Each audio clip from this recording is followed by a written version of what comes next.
faithfully delivering value, interpreting great books from around the world. Hello, this is Sally's Book Club. Since modern times, China has suffered greatly from Japanese aggression. After the full-scale outbreak of the War of Resistance in 1937, it endured the huge disaster of tens of millions of military and civilian casualties. What's baffling is that in 1941, Japan, already deeply mired in the Chinese battlefield, suddenly turned around and sneak attacked Pearl Harbor in the U.S., spreading the war to the entire Pacific region. This period of history was not only the rampage of Japanese militarists, but also the process of their self-destruction. So how did Japanese militarism orchestrate this farce? A book we introduced today provides a detailed answer from the Japanese perspective. The book is titled The Trajectory of the Japanese Army. Its author, Kawada Nen, is a renowned Japanese historian and political scientist. He traces the policy changes of the Japanese army between 1931 and 1945, revealing many details about how militarism launched wars. Much of this content is unfamiliar to most Chinese people. It greatly helps us understand Japan's aggressive intentions and war responsibilities. Next, I will explain around 3 key questions. First, who pushed militarism to the forefront of Japanese politics? Second, how did the Japanese army take 2 steps to launch a full-scale invasion of China? Third, after the delusion of conquering China was shattered, why did Japan still launch the Pacific War? Let's look at the first question. Who pushed militarism to the forefront of Japanese politics? Militarism has a certain tradition in Japan. After the Meiji Restoration, Japan rose from a semi-colonial country to a major power by defeating China and Russia. Therefore, in Japan's political ecosystem, the idea of revering military force and taking external expansion as the foundation of the nation has always existed. However, the militarism we're discussing today is an extreme new form of this idea. It developed in the 1920s and was dominated by insiders in the army. They demanded expanding the military's political influence, taking over the Japanese government entirely, to facilitate their use of force against Western powers and consolidate Japan's so-called national interests. At that time, those who held this idea were the so-called young officers, represented by Nagata Tetsuzan, Tojo Hideki, Ishiwara Kanji, Muto Akira, and Okamura Yasuji. All of them played roles in the war of aggression against China. Among them, Nagata Tetsuzan was the core figure of these military men. Nagata Tetsuzan was born in 1884 in Nagano Prefecture to a wealthy doctor's family. At the age of 11, he joined the Tokyo Army Youth School. In 1908, the 24-year-old Nagata advanced to the Japanese Army War College. This school was directly under the Army General Staff Office and was responsible for selecting and training future elites from active duty officers. In 1910, Nagata graduated with second highest honors and was awarded a sword by the emperor. This figure, relatively unfamiliar to Chinese people, was the primary promoter who pushed Japanese militarism to the political forefront. So, what did Nagata Tetsuzan do?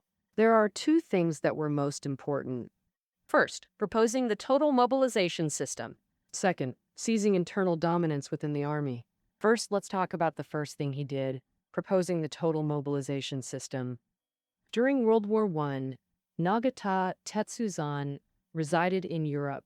The prolonged battles on the European front and the introduction of numerous new weapons opened his eyes. From his observations, for a country to win a world war, relying solely on standing armies and wartime mobilization is far from sufficient.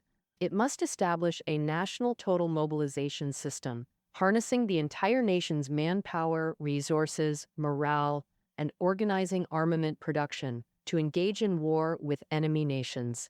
Moreover, understanding Germany's situation, Nagata believed that the need for total mobilization was particularly urgent. Although WWII had ended, the next Great War would soon arrive, and Japan could not stay out of it. To ensure victory in war, Japan must focus on 2 key points: Political reform and resource plundering. So-called political reform meant making the government obedient to the military. Not only must key functions like finance and diplomacy be restructured according to the needs of the war machine, but also public opinion and education must serve spiritual mobilization, sweeping away loose and permissive social trends. And so-called resource plundering aimed to achieve self-sufficiency in military supplies. This one was even more important in Nagata's view. According to Nagata's observation, in WWII, Germany was able to hold out for 4 years because it occupied important oil fields, coal mines, and iron ore deposits of the Allied powers. However, confined to islands, Japan lacked the resources to support large-scale, prolonged warfare. Nagata listed about 17 items that were in short supply. From minerals to cotton and hemp, it was almost lacking in everything needed. Looking around, China, with its abundant resources but weak strength, naturally became the target of his coveting. Taking coal as an example, according to Nagata's investigation, although Japan produced over 30 million tons of coal annually, it had little high-quality coal. Whereas China's northeast, North China, and Central China regions all had abundant coal mines, with North China particularly rich in high-quality coal. Therefore, Nagata hoped to establish a resource supply circle covering Northeast China, North China, and Central China to secure fuel supplies. This total mobilization ideology became the dominant thought in the Japanese army after the September 18th incident. Even after Nagata was assassinated in 1935, this concept was continued by his colleagues, which is also the subtitle of this book. The Origin of Nagata Tetsuzan's Concept and Its Branches. As a promoter of militarism, the second thing Nagata Tetsuzan did was to seize dominance in the army. And so, according to Nagata's concept, for Japan to achieve the total mobilization system, it must invade China. However, the Choshu faction led by Army Minister Tanaka Jiichi did not support launching a rapid invasion of China. This Choshu is today's Yamaguchi Prefecture at the westernmost part of Honshu Island. In modern history, it gave birth to Japan's first Western-style army and was the core force of the movement to overthrow the shogunate. After the Meiji Restoration, the Choshu faction naturally gained dominance in the army. On October 27, 1921, Nagata Tetsuzan, Oda Toshishiro, and Okamura Yasuji gathered at a hot spring resort called Baden-Baden in southern Germany. The three reached a consensus during the meeting. Their goal was to overthrow the Choshu faction that held power in the army. This is the famous Baden-Baden meeting. It was the starting point for militarists to plot control over the army. Of course, to overthrow the Choshu faction, relying solely on the three of them was far from enough. Establishing an organization of like-minded individuals and expanding influence became Nagata's urgent task. In 1923, after returning to Japan, Nagata contacted former Army, military academy, and school classmates as a base and recruited other Army officers with similar thinking to establish the Fudabakai. By May 1929, Nagata merged the Fudabakai he founded with other young officer groups to form the Ishuikai, which consisted of over 40 members. And besides Nagata Tetsuzan, the main members included Tojo Hideki, Doyahara Kenji, Itagaki Seishiro, Ishiwara Kanji, Muto Akira, and Tanaka Shinichi. This group considered themselves the new strategists in the military, leveraging the reliance of higher-ups to control the army's actual operations, thus pushing the Choshu faction out. First, Nagata and others used their positions as instructors at the Army War College to exclude students from Choshu from the admission list. And Christie, according to statistics, for 3 consecutive years from 1922 to 1926, the Army War College did not admit a single student from Choshu. Clearly, this was intentionally done to drive the Choshu faction out of the army. Next, Nagata similarly sought to influence high-ranking army officials. Starting in 1929, they plan to install non-Toshi figures like Araki Sadao as the three top officials in the Army Central Command, causing the Choshu faction to gradually lose power. 3. Meanwhile, the Ishuikai could be said to be at the height of its glory, with members successively occupying key positions in the Army Central Command. In August 1928, Okamura Yasuji became the head of the candidate section in the Personnel Bureau of the Army Ministry, gaining control over the appointment and removal of officers below the rank of lieutenant colonel, that is, junior officers. In August 1930, Nagata Tetsuzan assumed the position of head of the Military Affairs Section in the Army Ministry's Military Affairs Bureau. This position largely held the power over the allocation of the Army's budget, making it the most important and influential role in the entire Army. In short, after years of personnel arrangements, by September 1931, key positions in the Army Ministry, General Staff Office, Education Inspectorate General, Aviation Department, Cabinet Resources Bureau, and the Kwantung Army were largely occupied by young officers. As a collective of mid-level officers, they effectively sidelined the Army's top brass and could act on their own, turning the war towards China. Next is the second major part of today's talk. How did these fascists like Nagata push Japan onto the path of full-scale invasion of China? There were two critical junctures in Japanese militarism's full-scale invasion of China. One was the September 18th incident, and the other was the Marco Polo Bridge incident. First, let's look at the first. The September 18th incident, which was the first aggressive action led by the young officers.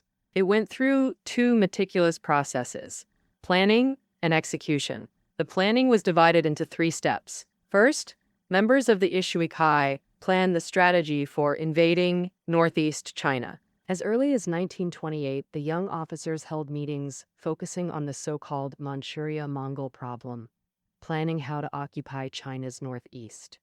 They concluded that the Soviet Union was Japan's formidable competitor in East Asia. To launch a war against the Soviet Union, it was essential to secure a steady flow of war resources from northeast China. China's national strength was weak, making it unlikely to confront Japan head-on. Instead, Japan needed to guard against countries like Britain and the United States, especially the U.S. Marco Column.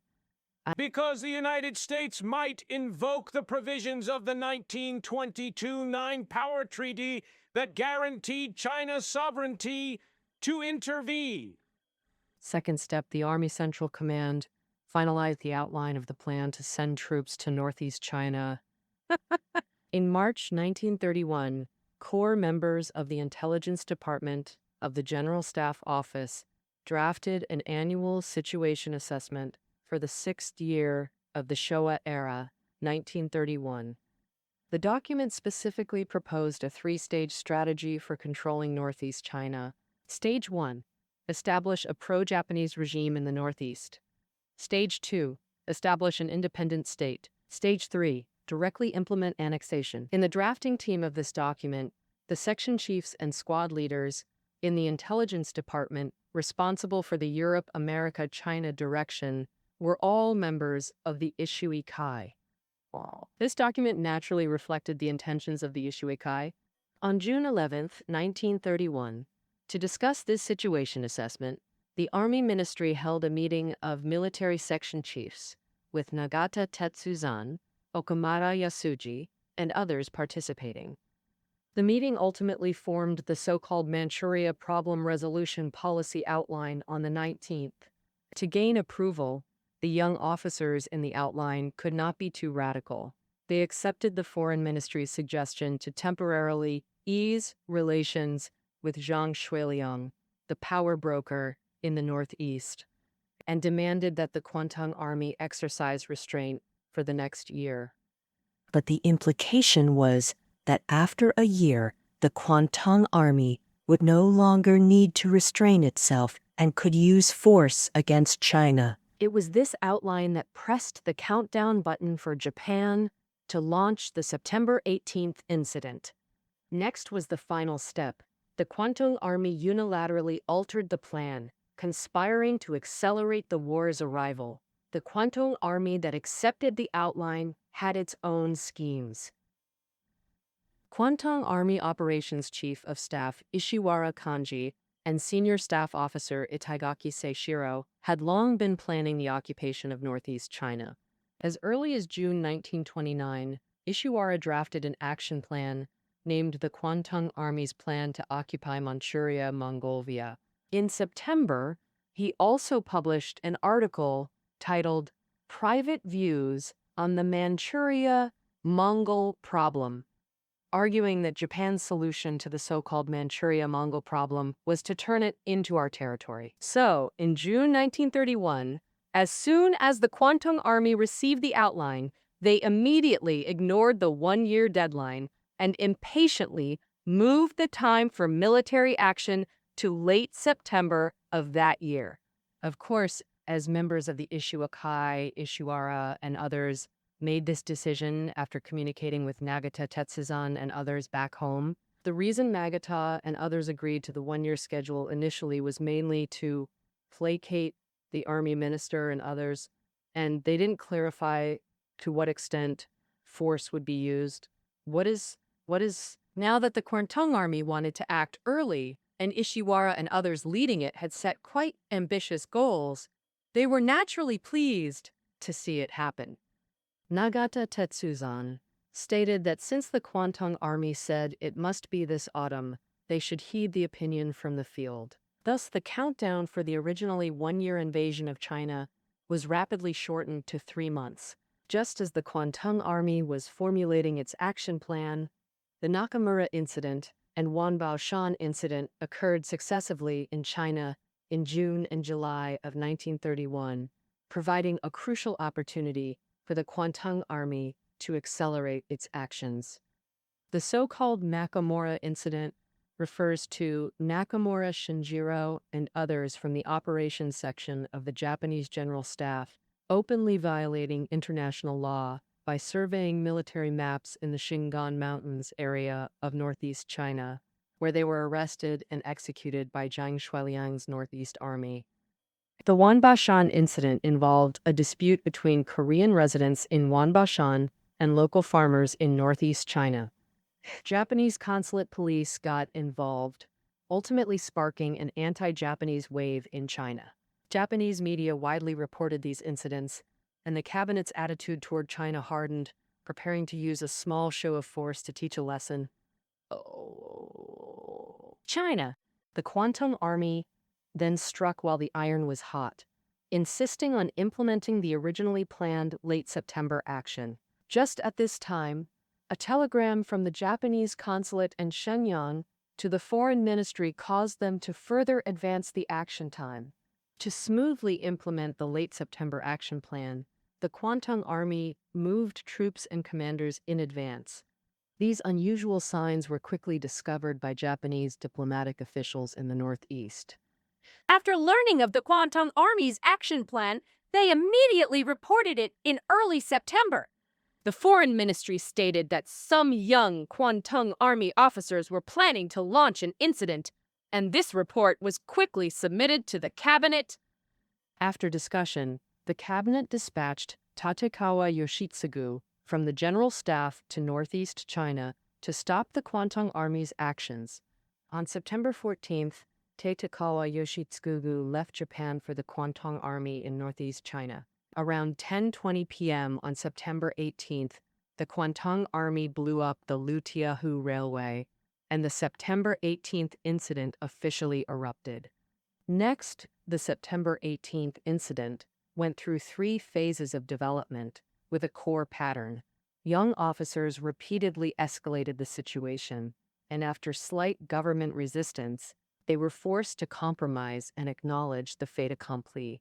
Among these, the first phase, where the government approved and the Japanese military officially engaged in combat, was the most typical. This phase occurred in the first 5 days after the incident and was a key stage where the military countered the government. After the explosion, around 10 p.m. on September 18th, the Kwantung Army, under the pretext of protecting the South Manchuria Railway, rapidly deployed troops and occupied cities along the railway like Shenyang, Changchun, Yingkou, and Andong within just 2 days. Within less than 3 hours after the incident, 18 cities were occupied. At 1 a.m. on September 19th, the Army Ministry received the first combat report from the Kwantung Army. Telegrams poured in continuously thereafter, all accusing the Chinese military of blowing up the South Manchuria Railway and claiming the Kwantung Army had no choice but to retaliate. And then, given the gravity of the matter after receiving this telegram, at 7 a.m. on September 19th, the Army Ministry and General Staff Office held a joint meeting to discuss countermeasures. Oh, well, Nagata Tetsuzan participated in this meeting as the head of the Military Affairs Section. In terms of military strength, the Japanese Kwantung Army had over 10,000 men, while Zhang Shualian's Northeast Army had 400,000, showing a huge disparity in forces. The participants decided, based on the Kwantung Army's telegram, to recommend to the cabinet to increase the Kwantung Army's forces. At 8 o'clock, the Army Ministry received a report from the Japanese garrison in Korea, stating that they would dispatch troops to northeast China for reinforcement. However, according to Japanese regulations, dispatching additional troops overseas requires the Army Minister and Chief of General Staff to report to the cabinet. After cabinet approval, it must be presented to the Emperor, and only then can the corresponding military funds be approved. Therefore, for Nagata Tetsuzan and his group, gaining cabinet approval was the key link in expanding the gains from the September 18th incident. Just at this moment, a telegram from the Foreign Ministry halted the cabinet's action. At 10 a.m. on September 19th, the cabinet meeting was convened. During the meeting, the foreign minister presented a telegram from the Shenyang consulate to the army minister. The telegram indicated that the Kwantung Army was the main party responsible for the September 18th incident. Under these circumstances, the army minister could no longer propose sending reinforcements from Korea to the Kwantung Army. The cabinet meeting ultimately adopted a policy of non-expansion, meaning maintaining the status quo. However, the seven-section chiefs meeting, with Nagata at its core, ignored the cabinet's decision and directly ordered the Kwantung Army to escalate the situation. Encouraged by Nagata and others, the Kwantung Army proceeded with further actions. On the 21st, they claimed to protect Japanese residents and ordered the 2nd Division to attack Jilin, using the pretext of weak forces along the railway to request reinforcements from the Korean garrison. After receiving the Kwantung Army's telegram, the commander of the Korean garrison, Hayashi Senjiro, who was close to the young officers, without receiving orders from the homeland, he arbitrarily ordered his subordinate 39th Mixed Brigade to act. That afternoon, they entered northeast China. The Japanese troops in Korea acted without approval. This was undoubtedly contempt for the cabinet, and the government was bound to hold the Army Ministry accountable. Boston. After receiving this news, the Army Ministry held an internal meeting that night to discuss how to deal with political opponents' harassment at the next cabinet meeting. They finally decided that if the army was criticized in the cabinet meeting, the Army Minister and Chief of General Staff would announce their resignations. Because Nagata and others calculated that if the Army Minister resigned at this point, the Prime Minister would struggle to find a suitable successor, leading to cabinet collapse. The development of events unfolded exactly as the young officers anticipated. Before the cabinet meeting the next morning, the Prime Minister, unwilling to see cabinet collapse, tacitly approved the Korean garrison's actions. After some pre-meeting coordination, the cabinet acknowledged the fait accompli during this session. Immediately afterward, the Army Minister and Chief of General Staff reported the troop deployment to the Emperor and gained approval. Thus, the Korean garrison's unauthorized action was retroactively approved as an official troop dispatch, completing the first phase of escalation. Next came the second phase. The Kwantung Army continued expanding operations beyond railway zones to occupy Jilin. Liaoning was occupied. The cabinet initially opposed this, fearing U.S. intervention, but the army minister continued threatening resignation. By mid to late October, seeing America wouldn't intervene, the cabinet yielded again, endorsing the military's gains. However, the young officer's ambitions remained unsated, and the incident soon entered its third phase: full occupation of northeast China. In December 1931, Japan's government appointed Inukai Tsuyoshi as prime minister. His cabinet fully supported Kwantung Army actions, and with unexpected Soviet non-interference, they seized Heilongjiang on the Sino-Soviet border, controlling all northeast. On March 1, 1932, the puppet state of Manchukuo was established, fulfilling all objectives planned by the young officers. Over the next 3 years, exploiting the Manjing government's non-resistance policy, the Kwantung Army attacked Rehe Province, breached the Great Wall defenses, and approached Beiping by May 1933. On May 31, 1933, China and Japan signed the Tanggu Truce, concluding the hostilities triggered by the September 18th incident. Thus ended the first step in the Japanese Army's path to full-scale invasion of China. For China, September 18th began a humiliating chapter, becoming a critical landmark in modern history. For Japan, the September 18th incident held equally profound significance. In this book's author's view, this incident marked the ultimate birth of the Showa Army. Showa was the reign name of Emperor Hirohito of Japan. He ascended the throne in 1926, aligning closely with Nagata's conspiracy to seize army power. By 1931, after the incident erupted, the government repeatedly yielded to the threats of young officers. Japanese politics ultimately embarked on a military-dominated path, advancing into gloom. Next comes the second critical juncture in the Japanese Army's full-scale invasion of China: the Marco Polo Bridge incident.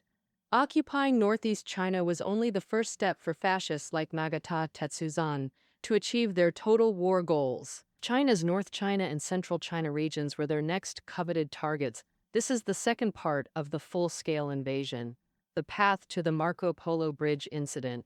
As the saying goes, when you have 100 people, you get all sorts. As the Kwantung Army occupied all of northeast China, key Isuikai members Nagata Tetsuzan and Oda Toshishiro diverged due to differing political views, eventually forming the Control faction and the Imperial WWII faction. And their disagreements centered on strategy toward the Soviet Union and whether to immediately occupy North China.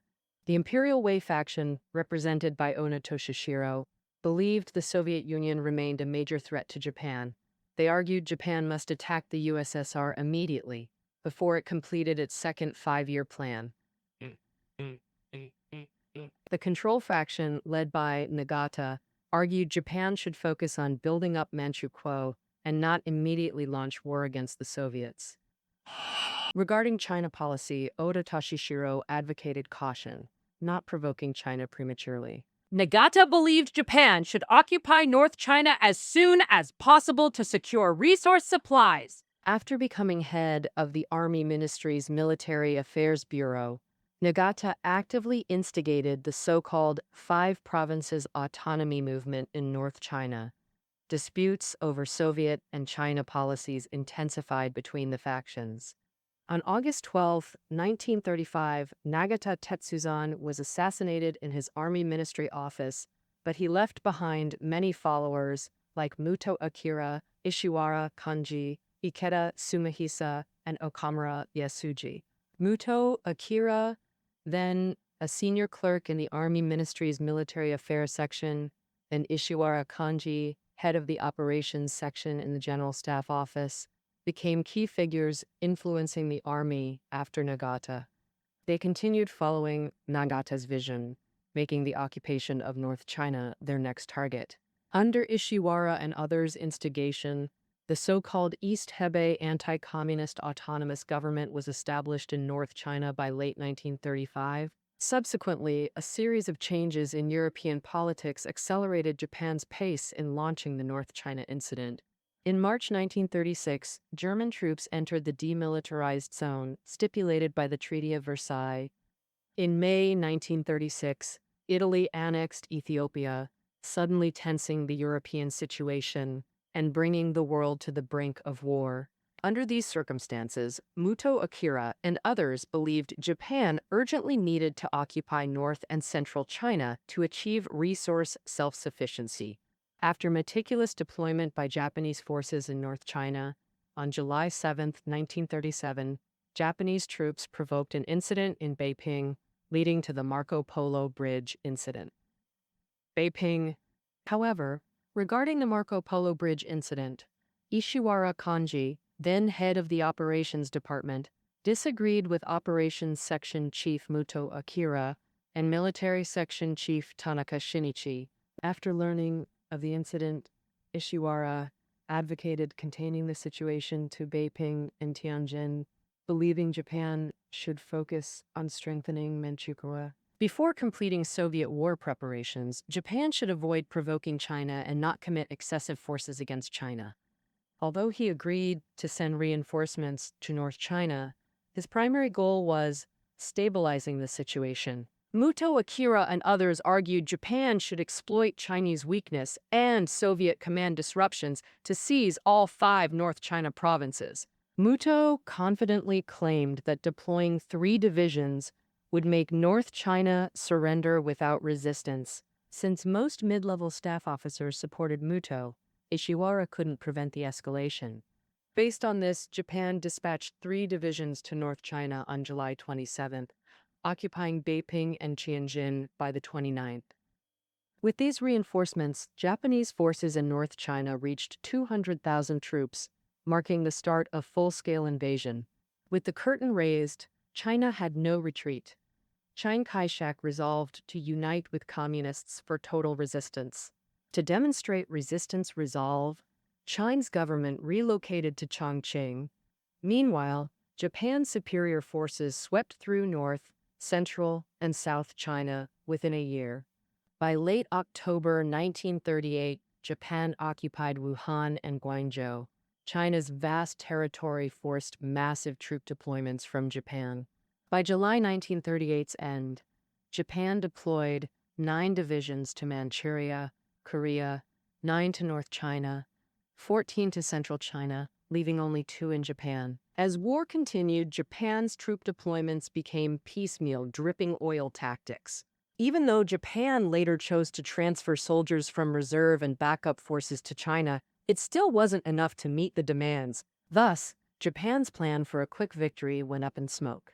Ishiwara Kanji's initial fears ultimately became reality: the arrival of a protracted war with China. This was extremely unfavorable for Japan, which had limited population and resources. Faced with the Chinese people's persistent resistance, Japan was caught in a dilemma. However, what's baffling is that Japanese militarists, deeply mired in the quagmire of the Chinese battlefield, actually turned southward to attack Southeast Asia and even sneak attacked Pearl Harbor, launching the full-scale Pacific War. To ordinary people, this was a completely suicidal and insane move. This leads to the third question the book addresses. Why did Japan, stuck in the quagmire of the Chinese battlefield, turn south to launch the Pacific War? We must mention Japan's so-called New Order in East Asia and its southern expansion policy. As mentioned earlier, due to China's persistent resistance, Japan was stuck in a dilemma in China. But it must be noted that even while deeply mired in the Chinese quagmire, Japan still retained considerable strength. Japan mobilized 1 million men for invading China, but later mobilized as many as 4 million during the Pacific War's later stages. Why?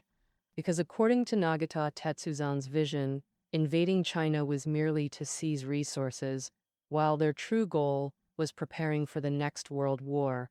At this time, Nazi Germany was advancing step by step in Europe, and World War II was imminent. To cope with the upcoming World War, whether against the Soviet Union or the United States, Japan couldn't commit all its forces to the Chinese battlefield. Due to China's firm resistance, Japan was temporarily at a loss. To extricate itself from this quagmire quickly, Japan pulled out all the stops.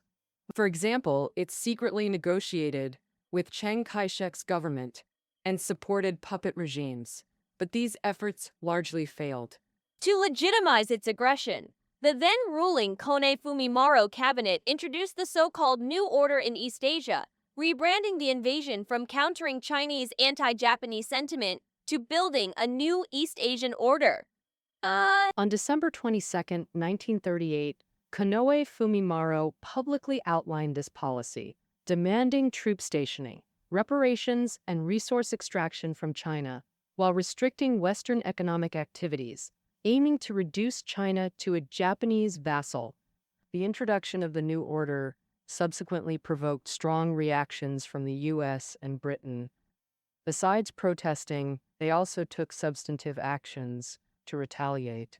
Faithfully delivering value, interpreting great books from around the world. Hello, this is Sally's Book Club. Since modern times, China has suffered greatly from Japanese aggression. After the full-scale outbreak of the War of Resistance in 1937, it endured the huge disaster of tens of millions of military and civilian casualties. And what's baffling is that in 1941, Japan, already deeply mired in the Chinese battlefield, suddenly turned around and sneak attacked Pearl Harbor in the U.S., spreading the war to the entire Pacific region.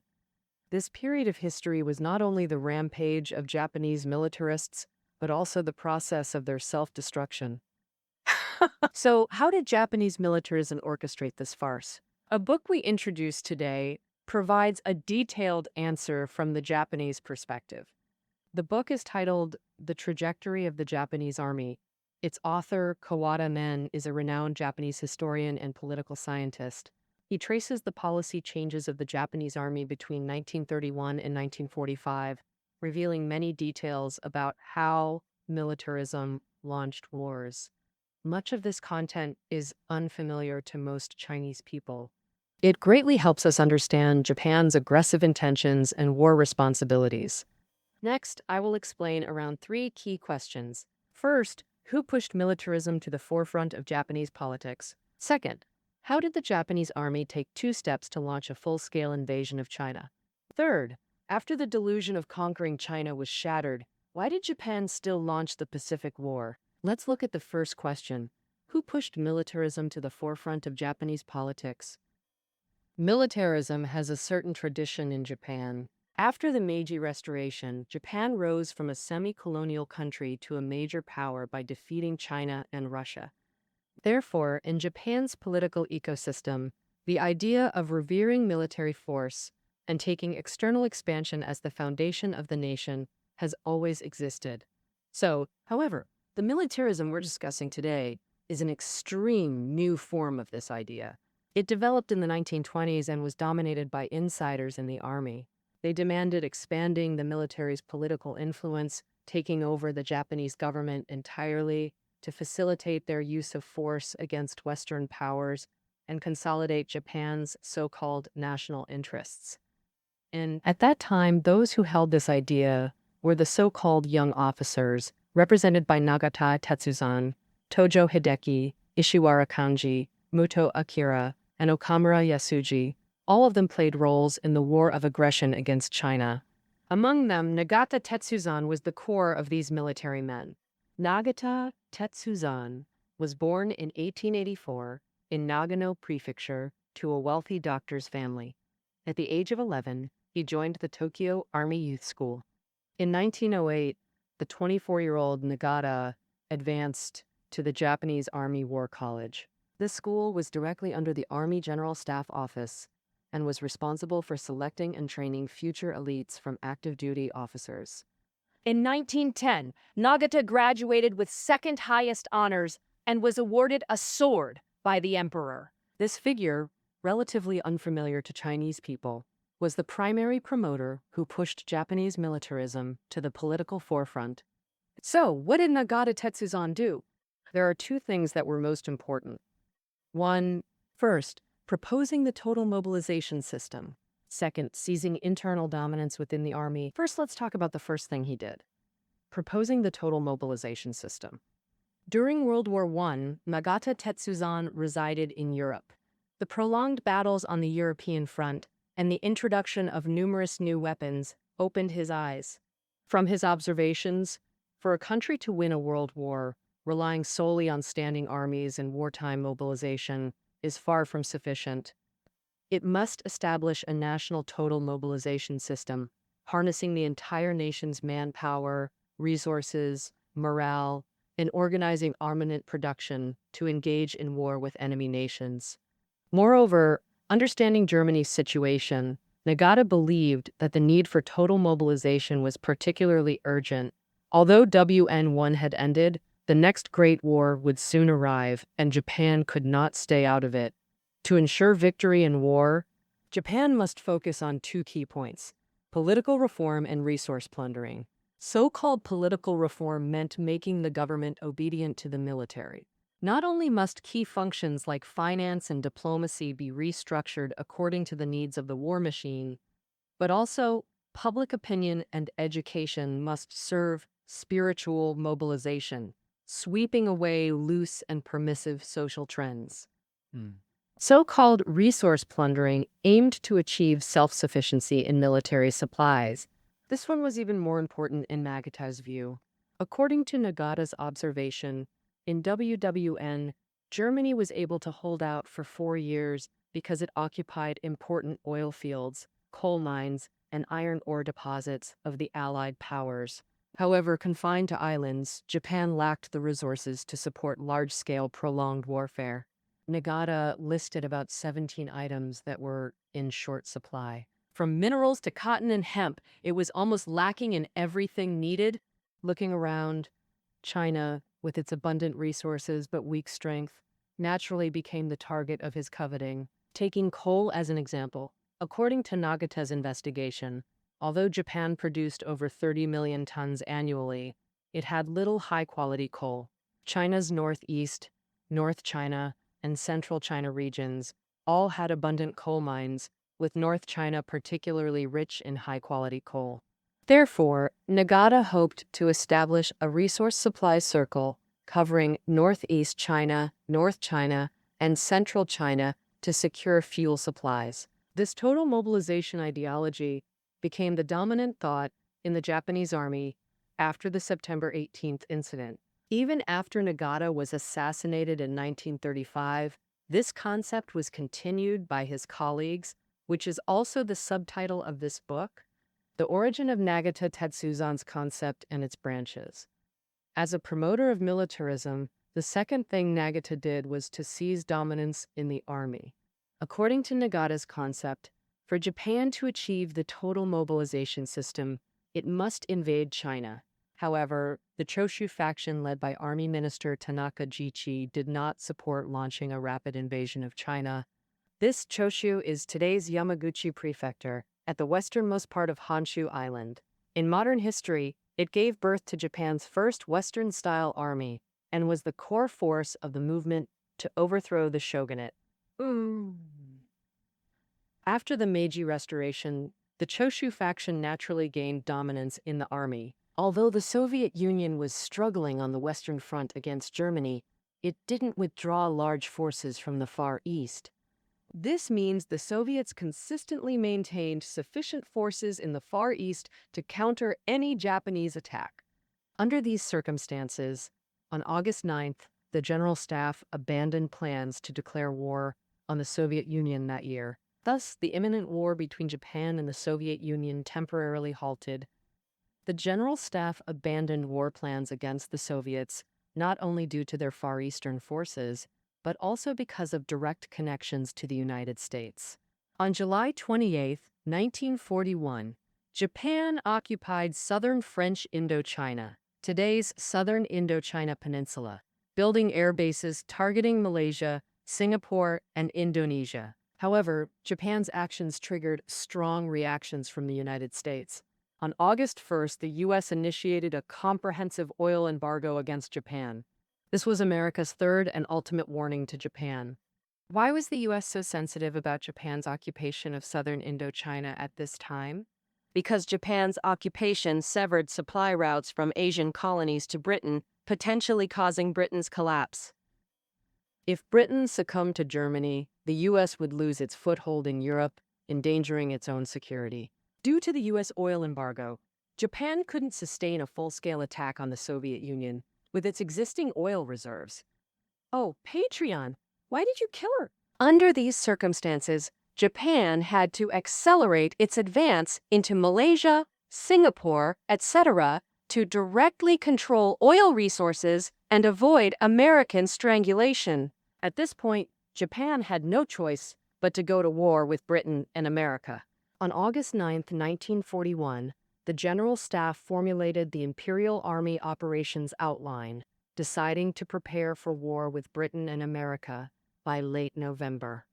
On August 13th, the General Staff drafted the Southern Operations Plan, formally deciding on a full-scale offensive in early December. Targeting Malaysia, Singapore, Indonesia, Philippines, and other regions. Here, Japan's plan to wage war against America was officially put on the agenda. Many believe America's oil embargo retaliated against Japan's attempt to monopolize China's market, but this book argues that view is inaccurate. American economic aid to China only began in 1940.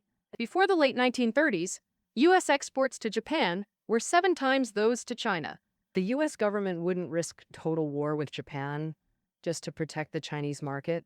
Conversely, Britain's collapse under German-Japanese pressure posed America's greatest danger. Despite the General Staff's resolve for war with America, Japan's government still hoped for reconciliation, given U.S. strength. In August, September, and November 1941, Japan and America negotiated, but the U.S. insisted Japan unconditionally withdraw from Indochina, abandon the Wang puppet regime, and exit its military alliance with Germany and Italy. These terms were unacceptable to militarists like Tojo Hideki and Muto Akira. Negotiations completely broke down. On December 1st, 1941, Japan's Imperial Conference formally decided to declare war on America, Britain, and the Netherlands. Now, 7 days later, Japan time, Japan attacked Pearl Harbor and landed in Malaya, igniting the Pacific War and sealing Japan's military doom. Now let's briefly summarize the third question. Japan launched the Pacific War while mired in China, primarily for 2 reasons. First, desperate need for oil and strategic resources. To break free from dependence on the U.S. for strategic resources like oil, Japan decided to head south and attack the resource-rich Southeast Asia region. And since these regions were then under the control of powers like Britain, America, France, and the Netherlands, occupying them would inevitably lead to war with these powers, especially the U.S. Second, it was influenced by the overall changes in the landscape of World War II. To rapidly and efficiently occupy Southeast Asia, Japan leveraged Germany's offensive plans in Europe to carry out an orderly takeover of these regions. However, this approach seriously threatened the interests of the powers, especially by cutting off material supplies between the colonies and Britain, prompting the U.S. to decisively impose an oil embargo on Japan. Odd? Yet, this sanction measure conversely accelerated Japan's pace towards war with America. Therefore, combining these 2 factors, from Japan's perspective, launching the Pacific War wasn't madness, but rather a meticulously planned action. At this point, the main content of the book has been introduced and will briefly summarize. Throughout the book, 2 central threads run consistently. First, the National Total Mobilization System. In pursuit of establishing the National Total Mobilization System, the young officers, centered around the Ishiwakai, dedicated themselves to invading East and Southeast Asia to control resources there, thereby laying the foundation for invincibility in the next World War. But they forgot that East and Southeast Asia had long been political battlegrounds for Western powers. And therefore, the international political landscape is the book's second central concept. Japan originally intended to systematically occupy the colonies of the powers in Southeast Asia, while Nazi Germany ravaged Europe, but this approach severely harmed the colonial powers in crisis, especially Britain, which was resisting Nazi Germany. To ensure Britain wouldn't collapse under German and Japanese attacks, the U.S. ultimately decided to fully confront Japan. The Showa Army, which initially sought resource self-sufficiency, ultimately met total destruction due to its frenzied grab for resource supplies. This is history's cruelest irony for these militarists. All right, that concludes our interpretation of the trajectory of the Japanese army. The listening notes are below the audio. We'll see you next time.